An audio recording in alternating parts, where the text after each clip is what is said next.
विजय बाबू मामूली पढ़े लिखे एक सरकारी कार्यालय में सामान्य कर्मचारी है।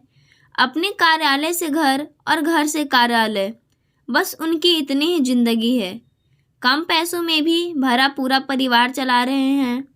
हालांकि सबकी इच्छाएं तो पूरी नहीं कर पाते हैं, पर ज़रूरत का कोई काम रुकता नहीं है। उस पर पत्नी संगीता जी सुघड़ता से घर चलाती है। 4 बच्चों की माँ संगीता जी सीधे और सरल स्वभाव की है। प्रभु में अटूट आस्था रखती है, तभी तो उन्हें कभी विजय बाबू से शिकायत नहीं हुई। उनका ये मानना था कि जो प्रभु की कृपा से मिल रहा है वो ही बहुत है। कितनों को तो ये भी नहीं मिलता है। लोग 2 वक्त की रोटी के लिए तरस जाते हैं और कईयों को तो रोज भूखा सोना पड़ता है।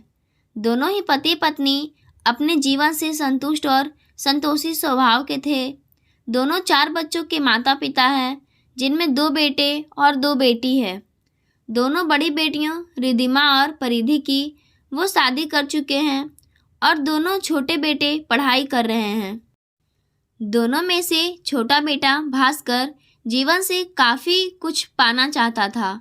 वो अपनी अतिरिक्त इच्छाएं अपनी कमाई से पूरी करना चाहता था, पर मन से बहुत छोटा था। और बड़ा बेटा रोहित जो जैसा है उसमें खुश था, पर उसका मन बहुत ही बड़ा था। दोनों ही नौकरी पाना चाह रहे थे। रोहित की नौकरी लग गई और अब वो अपने मम्मी पापा की सेवा करना चाहता था, क्योंकि वो जानता था कि मम्मी पापा ने किन मुश्किलों का सामना करके उसे पढ़ाया था। पर भास्कर के मन में लालच और पैसों की चाह थी। उसे अपने मम्मी पापा की जरा भी परवाह नहीं थी। रोहित की अच्छी जगह नौकरी लगते ही शादी के लिए रिश्ते आने लगे थे, पर वो अभी शादी नहीं करना चाहता था। वो अपनी मम्मी को समझाता है, अभी तो नौकरी लगी है, अभी 2-4 साल रुक जाइए, शादी होते ही मुझ पर एक और जिम्मेदारी आ जाएगी। पर संगीता जी नहीं मानती है। उन्हें बहू लाने का बड़ा चाव था। नेहा रोहित की पत्नी बनकर घर आ जाती है। नेहा रोहित की ही तरह समझदार और बड़े दिल वाली होती है। एक दिन वो विजय बाबू और संगीता जी को बात करते हुए सुन लेती है कि वो भी एक बार हवाई जहाज़ में बैठना चाहती है। नीचे से ऊपर जब हवाई जहाज़ को उड़ता हुआ देखती है तो उनका मन मचल जाता है। तो मोहन बाबू कहते हैं, हवाई जहाज़ में इतना किराया लगता है जितना तुम 10 दिन घर खर्च चला लेती हो। ये सब अमीरों के चोंचले हैं, तुम रहने ही दो। बस रोज़ छत पर बैठे हुए उसे दूर से ही निहारती रहो। संगीता जी हंस पड़ती है, अरे मैं तो मजाक कर रही थी। मैं उसमें बैठी तो वो मुझे जाने कहाँ पर उड़ा कर ले जाएगा। फिर दोनों हंसने लगते हैं। नेहा समझ जाती है कि सासू माँ की सही में इच्छा है। हर माँ के मन में सपने पलते हैं, पर बच्चों की परवरिश और जिम्मेदारी के चलते वो अपनी इच्छाओं को मजाक का नाम दे देती है और अपनी कही हुई बातों को ही हवा में उड़ा देती है। कुछ महीनों बाद भास्कर की भी बहुत अच्छी कंपनी में नौकरी लग जाती है। अब उसकी भी सैलरी आनी शुरू हो जाती है। एक शाम को विजय बाबू और संगीता जी दोनों मंदिर गए हुए होते हैं। नेहा दोनों भाइयों के लिए चाय बनाती है और फिर उन्हें उनके सपने के बारे में बताती है। ये सुनकर रोहित भास्कर से बोलता है, भाई अब हम दोनों ही कमा रहे हैं, तो एक बार मम्मी पापा को हवाई यात्रा करवा देते हैं। ये सुनकर भास्कर झेप जाता है, भैया अभी तो नौकरी लगे हुए 1 महीना भी शुरू नहीं हुआ और अभी से आप खर्चे की बात कर रहे हो। मम्मी पापा कहाँ जा रहे हैं? अभी नहीं तो बाद में उन्हें हवाई यात्रा करवा देंगे। भास्कर टाल मटोल कर देता है। कुछ महीनों के बाद वो और भी अच्छा कमाने लगता है। उसकी और भी अच्छी कंपनी में नौकरी लग जाती है। उसकी सैलरी रोहित से चौगुनी होती है। अब उसके लिए अमीर खानदान से रिश्ते आने लगते हैं। भास्कर तो पहले ही लालची था और वो अमीर लड़की से ही शादी करना चाहता था। देखा देखी होते ही और ज्योति नाम की लड़की पसंद आ गई और ज्योति से उसकी शादी तय भी हो जाती है। ज्योति अपने माता पिता की इकलौती संतान है, तो उसे बहुत सा धन मिलता है। संगीता जी और विजय बाबू भी चाहते थे कि भास्कर खुश रहे। कुछ समय बाद भास्कर और ज्योति की शादी हो जाती है। ज्योति बहू बनकर अपने ससुराल आ जाती है। भास्कर को अपने ससुर जी का भी बहुत पैसा मिल जाता है और वो अमीर हो जाता है, लेकिन अमीर होकर भी वो दिल से बहुत छोटा होता है। उसे दूसरों पर पैसा खर्च करना नहीं आता है। शादी के बाद वो अपनी ही ज़िंदगी जीने लगता है, अपने सपने और इच्छाओं को पूरा करता है। मम्मी पापा के पास बैठने तक का समय नहीं निकालता है, पार्टी और घूमने फिरने में ही व्यस्त रहता है। उधर रोहित अपनी छोटी सी नौकरी और मम्मी पापा के साथ में खुश रहता है। वो सुबह शाम विजय जी और संगीता जी के साथ बैठकर उनके मन की सुनता था और जितना उससे हो सकता था वो सेवा भी करता था। एक दिन संगीता जी ने दोनों बेटों और बहुओं को बुलाकर कहा कि कल तुम दोनों की बड़ी बहनें घर पर कुछ दिनों के लिए रहने को आ रही है, तो भास्कर और ज्योति तुम दोनों घर पर ही रहना। थोड़े दिन किसी पार्टी में मत जाना। बहनों को भी समय देना जरूरी है, इसी से प्यार भी बढ़ता है। अगले दिन रिधिमा और परिधि दोनों बहनें अपनों बच्चों के साथ छुट्टियां बिताने घर आ जाती है। रात को ही ज्योति भास्कर से बोलती है कि मेरी सहेली की शादी है और मुझे वहाँ जाना है, तुम भी साथ चलोगे। बहुत अच्छी होटल है और शानदार शादी होगी। तब भास्कर बोलता है, लेकिन दीदी आई हुई है, हम दोनों कैसे जाएंगे? मुझे जाना है, दीदी आई हुई है तो क्या, घर पर और भी लोग हैं, हम उन्हें अकेला छोड़कर तो नहीं जा रहे हैं। ज्योति ने जिद की और दोनों चले गए। पीछे से नेहा ने दोनों ननदों का ध्यान रखा और उनकी खातिरदारी में कोई कमी नहीं छोड़ी। 2 दिन बाद दोनों लौट कर आए।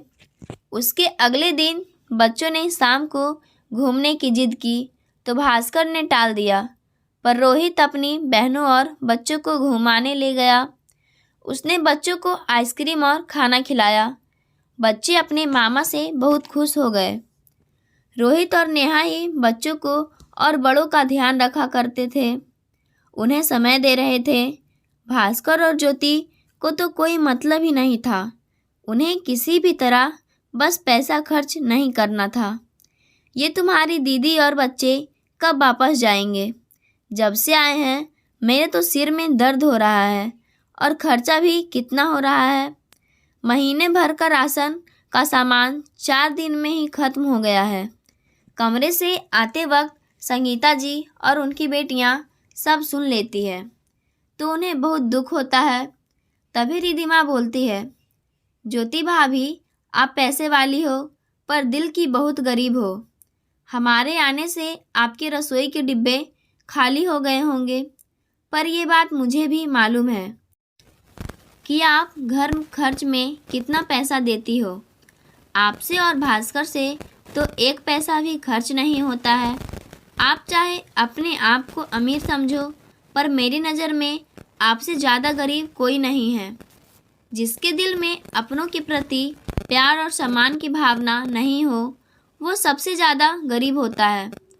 आप इतने गरीब हो कि घर में बहन बेटे के आने पर रसोई के डिब्बे कितने खाली हुए हैं ये देख रही हो, पर उनके आने से घर में कितनी रौनक आ गई और घर कितना भर गया है ये नहीं देख रही हो। तभी दूसरी बहन परिधि भी बोलती है, भास्कर, तेरे पास भले ही कितनी बड़ी कार क्यों ना हो, पर तूने आज तक मुझे दीदी और बच्चों को कार में नहीं घुमाया। रोहित चाहे हमें रिक्शे में ही ले गया, पर हमें उससे भी मज़ा आया। दोनों ही दिल से अमीर है, भले ही तुम दोनों होटल में जाकर अपनी अमीरी का दिखावा करते हो, पर हमें घुमाने के लिए रोहित और नेहा ही गए थे। उन्होंने हमारा कितना मान रखा है, हमें खुशियाँ देने की कोशिश की है। बच्चों को चाहे महंगी आइसक्रीम नहीं खिलाई हो, पर अपने जेब के अनुसार आइसक्रीम खिलाई है। महंगे होटल में लंच या डिनर नहीं करवाया है, पर हम ढाबे का खाना खाकर भी खुश हैं, क्योंकि इन्होंने हमारा सम्मान किया है, हमें पूरा समय दिया है। यह कहकर दोनों बहनें कमरे से निकल गई। तभी थोड़ी देर बाद संगीता जी के चिल्लाने की आवाज़ आती है। विजय बाबू फर्श पर गिरे होते हैं और बेहोश हो जाते हैं। उन्हें फटाफट अस्पताल ले जाया जाता है। डॉक्टर कहते हैं कि हार्ट अटैक आया है, नसों में ब्लॉकेज है, तो स्टंट डलेगा। 4 लाख कल शाम तक जमा करवा दीजिए। ये सुनते ही सबके होश उड़ जाते हैं। तभी रोहित आगे होकर बोलता है कि आप पापा को बचा लीजिए, पैसों का इंतजाम कल तक हो जाएगा। दूसरी ओर ज्योति ये सब सुनकर अपने मायके जाने के लिए पैकिंग करती है और भास्कर को इलाज के पैसे देने से इनकार कर देती है। पापा जी की हालत बहुत ख़राब है और जाने वो कितने दिनों के हैं। स्टंट लगने के बाद भी ठीक होंगे या नहीं, क्या गारंटी है। 4 लाख कम नहीं होते हैं। ये तो कल को निकल गए तो हमारे पैसे फालतू जाएंगे। हम तो अगले महीने बाहर घूमने की योजना बना रहे हैं। आपके पापा के चक्कर में हमारा घूमना बीच में ही ना रुक जाए। और हाँ, मेरे पापा से पैसे मांगने की कोई ज़रूरत नहीं है। एक तो पहले ही आपकी बहनें बच्चों के साथ आई हुई है और दूसरी ये बीमारी, इस घर में कोई चैन से भी रह भी नहीं सकता है। वो जैसे ही बैग उठाकर बाहर आती है, सामने संगीता जी को देखकर सकपका जाती है। संगीता जी ज्योति को बोलती है, बहू, अपने साथ ही अपने पति का भी सामान बांध लो और उसे भी अपने मायके ले जाओ। मुझे ऐसे बेटे की ज़रूरत नहीं जो अमीर होते हुए भी अपने पापा के लिए पैसे खर्च नहीं कर सकता है। जिसने जन्म दिया है, पढ़ाया लिखाया, जीवन भर अपना तन मन धन अपने बच्चों पर खर्च कर दिया, आज उसी संतान को अपने पिता से ज़्यादा ज़रूरी बाहर घूमना लग रहा है। मुझे ऐसे नालायक बेटे की ज़रूरत भी नहीं है, जिसे अपने मम्मी पापा बहनें अखरती हैं, जिनके लिए इसके पास ना पैसा है, ना प्यार है, ना ही कोई भावना है। ये चाहे अपने आप को अमीर कहता हो, पर मेरी नज़र में इससे ज़्यादा गरीब कोई नहीं है। तुम दोनों मन से बहुत गरीब हो। तुम्हारे पास रिश्ते नहीं हैं, साथ नहीं है, अपनों की दुआएं नहीं हैं, अपनेपन का एहसास नहीं है। तुम दोनों हमेशा के लिए मेरे घर से जा सकते हो। अपना जितना भी सामान हो यहाँ से ले जाना। तभी भास्कर तुरंत बोलता है, मम्मी, ऐसी कोई बात नहीं है। अब मेरे पास भी एक साथ 4 लाख रुपए रखे तो नहीं हैं, फिर हमसे पैसों की उम्मीद क्यों की जाती है। पापा बड़े भैया के भी तो हैं। हमारे पास आपको पैसा दिखता है और बड़े भैया के पास भी तो कुछ तो होगा। और अगर मेरे पास पैसा हो भी तो पापा अकेले मेरे ही तो नहीं है। आधा पैसा बड़े भैया भरेंगे और आधा मैं भर दूंगा, पर पहले रोहित भैया 2 लाख देंगे, तभी मैं दूंगा। भास्कर की बात पूरी होती भी नहीं है कि रोहित कमरे में आ जाता है। मम्मी, दोनों दीदी अस्पताल में पापा के पास रुक गई है। मैं पैसों का इंतज़ाम करने घर आया था, कुछ सामान लेना था। मैंने 4 लाख का इंतज़ाम कर लिया है और मैं वो भी जमा करवाने अस्पताल जा रहा हूँ। आप बिल्कुल चिंता मत करना, मैं पापा को कहीं भी जाने नहीं दूंगा। ये कहकर रोहित निकल जाता है। ज्योति और भास्कर का चेहरा शर्मिंदगी से झुक जाता है, पर संगीता जी उन्हें माफ़ नहीं करती है और घर से निकलने का आदेश दे देती है। अगले दिन विजय बाबू का ऑपरेशन हो जाता है। रिधिमा और परिधि कुछ दिन रहकर चली जाती है।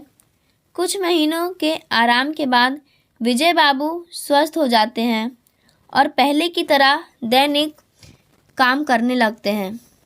संगीता जी रोहित से पूछती है कि तूने रुपयों का इंतज़ाम कहाँ से किया, पर रोहित उन्हें कुछ बताता नहीं है। बहू के गले में मंगलसूत्र, हाथों में सोने की चूड़ियाँ और कान के झुमके ना पाकर संगीता जी सब समझ जाती है कि बहू ने अपने गहने बेचकर सास के सुहाग की रक्षा की है। वो ईश्वर को ऐसे बेटे बहू देने के लिए धन्यवाद देती है जो दिल की बहुत अमीर है। कुछ महीनों बाद संगीता जी और विजय बाबू की शादी की वर्षगांठ आती है तो नेहा और रोहित उन्हें प्रणाम करके उन्हें 4 हवाई यात्रा के टिकट देते हैं। मम्मी, आप जगन्नाथ मंदिर जाना चाहती थी। आपने पापा के ठीक होने के बाद उनके दर्शन के लिए बोला था। मैंने हवाई टिकट बनवा दिए हैं। हम यहाँ से हवाई जहाज़ में भुवनेश्वर जा रहे हैं, फिर आगे टैक्सी से पुरी जाकर दर्शन कर आएंगे। हवाई जहाज़ के टिकट बहुत महंगे होंगे। तू पहले ही इतना कर चुका है हमारे लिए, और कितना करेगा?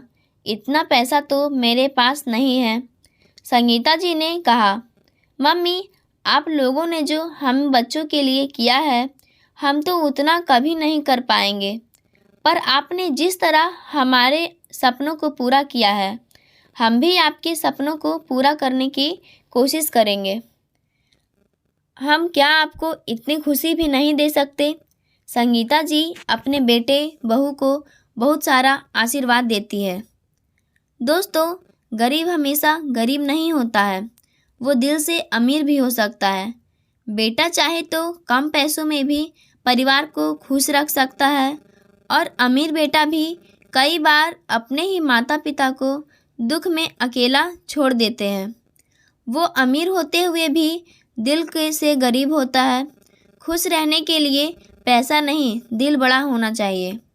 संगीता जी ने अपने छोटे बेटे और बहू को घर से निकालकर सही किया या गलत, अपनी राय कमेंट बॉक्स में ज़रूर दें। और चैनल पर पहली बार आए हैं तो हमारे चैनल को सब्सक्राइब ज़रूर करें। धन्यवाद।